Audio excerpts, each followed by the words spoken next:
Hello students, I am Divya Kesarwani. हमारी channel NCERT पाठशाला में आप सबका अभिनंदन करती हूँ। बच्चों, हम लोग हिंदी व्याकरण पढ़ेंगे। सबसे पहले हम लोग हिंदी व्याकरण का सिलेबस देखेंगे, क्लास 10th का हिंदी व्याकरण सिलेबस देखेंगे। सबसे पहले देखिए बच्चों, पद परिचय। पद परिचय कितने मार्क्स का है? 4 मार्क्स का है। फिर रस 4 मार्क्स का। रचना के आधार पर वाक्य भेद 4 मार्क्स के। वाच्य 4 मार्क्स के, यानी टोटल मार्क्स कितने हुए? 16 मार्क्स के। यानी आपके हिंदी व्याकरण में 16 मार्क्स के क्वेश्चंस आएंगे बोर्ड एग्जाम में।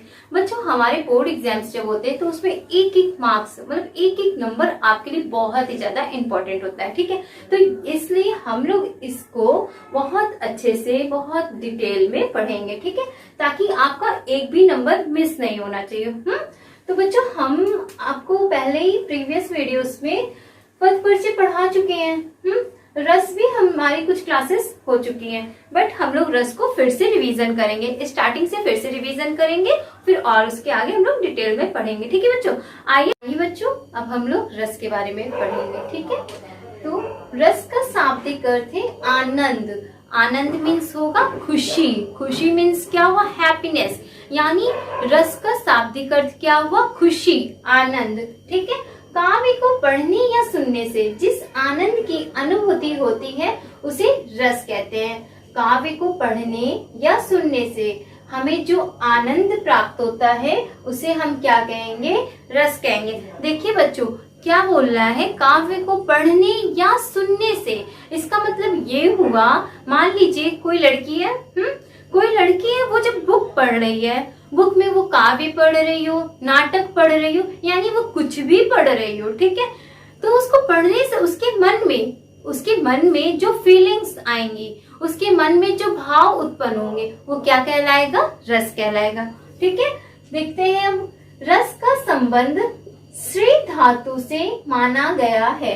यानी रस का संबंध संस्कृत के श्री धातु से माना गया है, जिसका अर्थ है जो बहता है। श्री का अर्थ यहाँ पे क्या हुआ? जो बहता है। संस्कृत में इसे क्या कहेंगे? श्री। ठीक है, लेकिन यहाँ पे इसका जो अर्थ है वो कह रहा है जो बहता है, अर्थात जो भाव रूप में हृदय में बहता है उसी को रस कहते हैं। इसका क्या मतलब हुआ बच्चों? हमारे अंदर जो भाव उत्पन्न हो रहा हो, वो जो बह रहा हो। ठीक है, हमारे अंदर जो भाव उत्पन्न हो रहा हो उसे हम क्या कहेंगे? रस कहेंगे। यानी जो फीलिंग्स में बह रहा हो। ठीक है, जो फीलिंग्स में बह रहा हो वो क्या कहलाएगा? रस कहलाएगा। ओके बच्चों, आइए हम लोग देखते हैं। रस को काव्य की आत्मा या प्राण तत्व माना जाता है। देखिए यहाँ पे क्या कह रहा है? रस को काव्य की आत्मा या प्राण तत्व माना जाता है। इसका क्या मतलब हुआ? मान लीजिए बच्चों, कोई व्यक्ति है, कोई व्यक्ति है, अगर उसके अंदर प्राण ना हो, सिंपल सी बात है, अगर कोई व्यक्ति है उसके अंदर प्राण ना हो, उसकी आत्मा को निकाल लिया जाए। ठीक है, अगर उसकी आत्मा निकल जाए तो वो व्यक्ति क्या माना जाएगा? मृत्यु के समान माना जाएगा। ये तो सिंपल सी बात है। ठीक है, अगर कोई व्यक्ति है, उसके अंदर से प्राण निकाल लिए जाए, उसकी आत्मा निकाल ली जाए, तो वो किसके समान माना जाएगा? मृत्यु के समान माना जाएगा।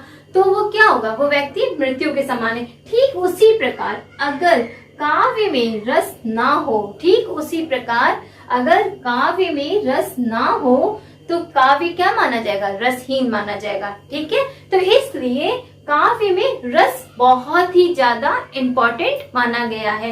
इसीलिए कहा जाता है रस को काव्य की आत्मा या प्राण तत्व माना गया है। ठीक है बच्चों, देखिए यहाँ पे भरत मुनि ने क्या बोला है? भरत मुनि एक ऋषि थे, उन्होंने क्या बताया है? विभव, अनुभव, व्यभिचारी भाव, संयोग, दृश्य, निष्पत्ति। कह रहे हैं विभव, अनुभव, संचारी भाव, संयोग, दृश्य, निष्पत्ति। अर्थात विभव, अनुभव, संचारी भाव के संयोग से रस की निष्पत्ति होती है। यहाँ पे ये कह रहा है बच्चों, विभव, अनुभव और संचारी भावों के संयोग, यानी उसके जोड़ से किसकी निष्पत्ति होती है? रस की निष्पत्ति होती है। ठीक है, ये देखिए भरत मुनि थे, वो ऋषि थे, ठीक है। उन्होंने ये बताया कि अगर विभव, अनुभव और संचारी भावों को संयोग यानी उन सबको जोड़ दिया जाए तो क्या बनेगा, रस बनेगा। ओके बच्चों, अब हम लोग आइए हम लोग एक बार फिर से देखते हैं। रस का शाब्दिक अर्थ है आनंद। आनंद मीन्स खुशी।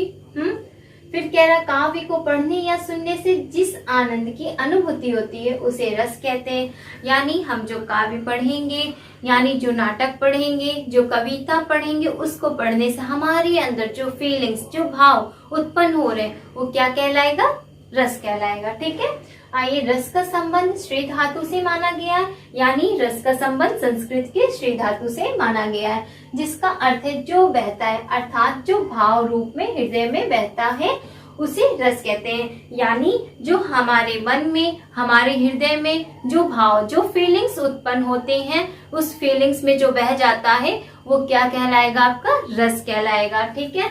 आइए यहाँ पे देख, रस को काव्य की आत्मा या प्राण तत्व माना जाता है।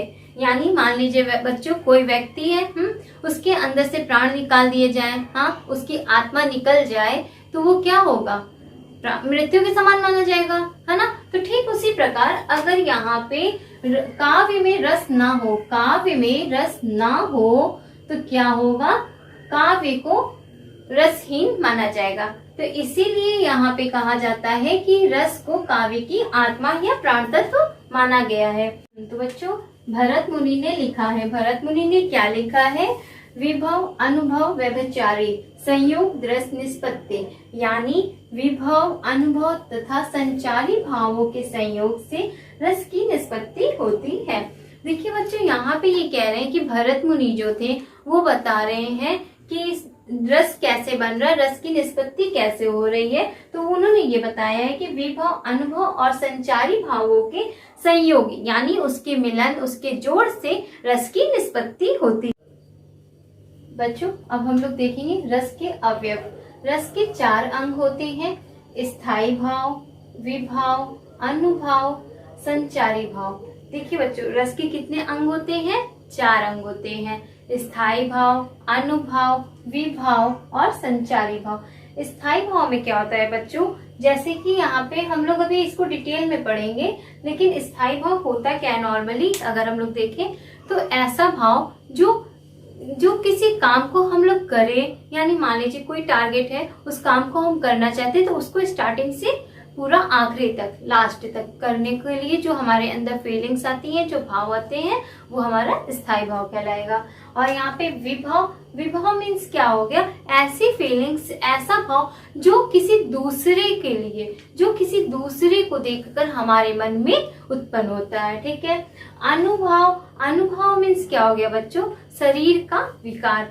और यहाँ पे क्या हो गया, संचारी भाव। संचारी भाव मतलब ये हुआ बच्चों, जैसे कि आने जाने वाला भाव। संचारी का मतलब है यहाँ पे समझ में आ रहा, संचरण। संचरण का क्या मतलब हुआ, आने जाने वाला भाव। यानी ऐसा भाव जो कभी हमारे मन में आता है और कब चला जाता है हमें पता ही नहीं चलता। ठीक है। तो बच्चों, ये जो चारों भाव हैं, ये जो चारों रस हैं, इसे हम लोग अभी डिटेल में पढ़ेंगे, लेकिन सबसे पहले हम लोग स्थायी भाव के बारे में पढ़ते हैं। ठीक है।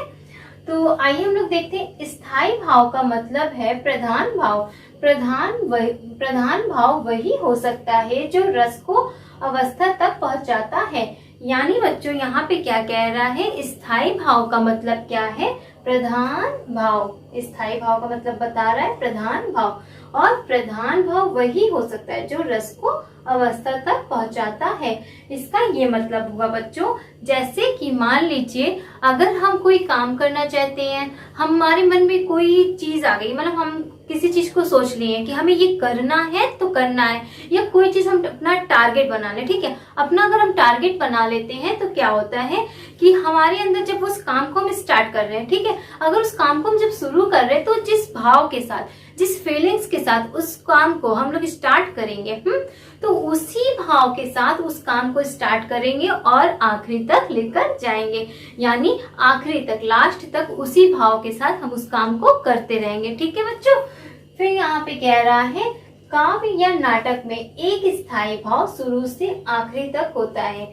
अब यहाँ पे इस लाइन का मतलब ये समझिए, काव्य हो या नाटक हो, काव्य हो या नाटक हो, उसमें जो स्टार्टिंग, मान लीजिए कोई नाटक है तो उस नाटक में जिस भाव से उस नाटक को स्टार्ट किया जाए तो उसी को अंतिम तक, आखिरी तक उसी भाव के साथ वो खत्म होता है। ठीक है, वहां तक ही होता है। इतना समझ में आ रहा है ना बच्चों। अब हम लोग पढ़ेंगे स्थायी भावों की संख्या। स्थायी भावों की संख्या कितनी मानी गई है? 9 मानी गई है, जिन्हें नवरस कहा जाता है। स्थायी भावों की संख्या 9 मानी गई है, जिसे क्या कहते हैं? नवरस। बाद के आचार्यों ने 2 और भावों, वात्सल्य, क्या? वात्सल्य, वात्सल्य और भक्ति, बाद के आचार्यों ने वात्सल्य और भक्ति रस को जोड़ दिया था, स्थायी भावों में मान्यता दी थी। देखिए, कॉमन बात अगर देखा जाए, हम लोग नॉर्मली बताएं तो स्थायी भाव कितने प्रकार के होते हैं? 9 प्रकार के होते हैं। लेकिन कुछ आचार्य ऐसे थे, उन्होंने क्या कहा? नहीं, स्थायी भाव 11 प्रकार के हो सकते हैं। उन्होंने ऐसा क्यों कहा? क्योंकि उनके अकॉर्डिंग अगर देखा जाए, उनकी नजर में, उनके अकॉर्डिंग देखा जाए तो उन्होंने ये बताया कि 2 स्थायी भाव और ऐड किए जा सकते हैं। क्या बताया उन्होंने? 2 स्थायी भाव और ऐड किए जाते हैं। यानी जो 9 स्थायी भाव वो बताए थे, उस 9 में, यानी जो 9 स्थायी भाव थे उसमें 2 उन्होंने और ऐड कर दिया। यानी टोटल स्थायी भाव कितने हो गए? 11। यानी टोटल स्थायी भाव कितने हुए? 11 हो गए। ठीक है, तो ये बता रहे हैं। तो जो 2 और ऐड किया गया उसका क्या नाम बताए? वो वात्सल्य और भक्ति। ठीक है, क्या नाम बताया उन्होंने? वात्सल्य और भक्ति। तो फिर कह रहे हैं कि श्रृंगार रस में ही वात्सल्य और भक्ति रस भी शामिल है। वो कह रहे हैं, जो आचार्य थे वो कह रहे हैं कि श्रृंगार रस में ही भक्ति और वात्सल्य रस शामिल है। अब बच्चों देखिए, हम थोड़ा सा आपको यहाँ पे बता देते हैं कि श्रृंगार रस में क्या होता है। श्रृंगार रस का जो स्थायी भाव है वो प्रेम है, यानी रति।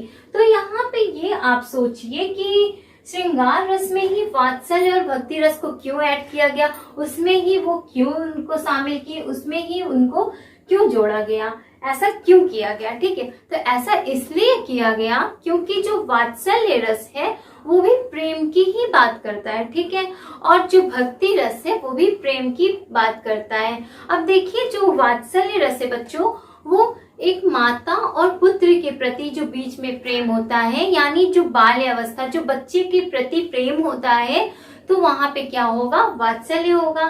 ठीक है, और ठीक उसी प्रकार देखिए भक्ति रस में क्या होता है? भक्ति रस में ये होगा, यानी ईश्वर और भक्त के बीच में प्रेम, यानी क्या होगा? ईश्वर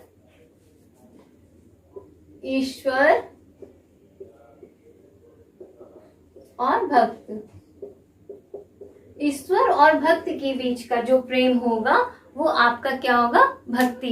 ठीक है, तो बच्चों यहाँ पे अगर हम लोग देखें, एग्जाम्पल लें, तो भक्ति रस में हम ये एग्जाम्पल ले सकते हैं मीराबाई और कृष्ण जी का। ठीक है, तो इसीलिए बच्चों यहाँ पे जो आचार्य जी थे, जो 2 आचार्य थे, उन्होंने क्या किया?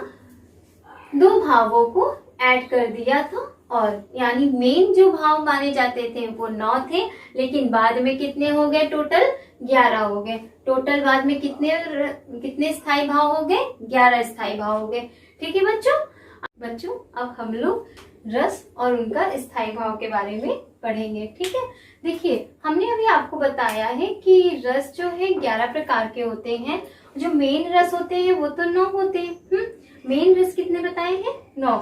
लेकिन बाद में जो 2 ऐड किया गया आचार्यों के द्वारा, इसलिए रस कितने हो गए? 11 हो गए। ठीक है, तो यहाँ पे बच्चों देखिए, श्रृंगार रस का जो स्थायी भाव है रति है, और हास्य रस का स्थायी भाव हास्य है। करुण रस का स्थायी भाव शोक है। रौद्र रस का स्थायी भाव क्रोध है। वीर रस का स्थायी भाव उत्साह है। अब देखिए भयानक रस का स्थायी भाव है भय। विभत्स रस जुगुप्सा। अद्भुत रस विस्मय। शांत रस निर्वेद। वात्सल्य रस वात्सल्यता। भक्ति रस अनुराग।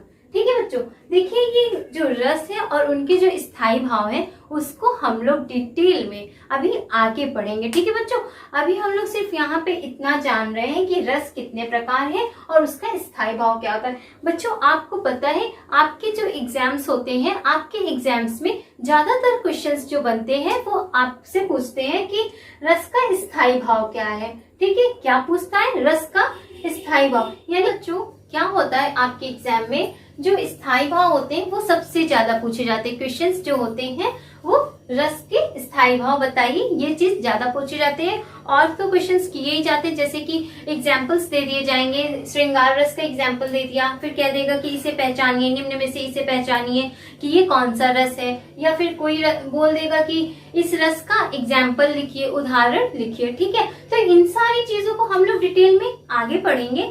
और बच्चों देखिए अभी हम लोग अपनी नेक्स्ट वीडियोस में, नेक्स्ट क्लास में हम लोग विभव के बारे में पढ़ेंगे। ठीक है बच्चों, thank you and like and subscribe करना बिल्कुल ना भूलें।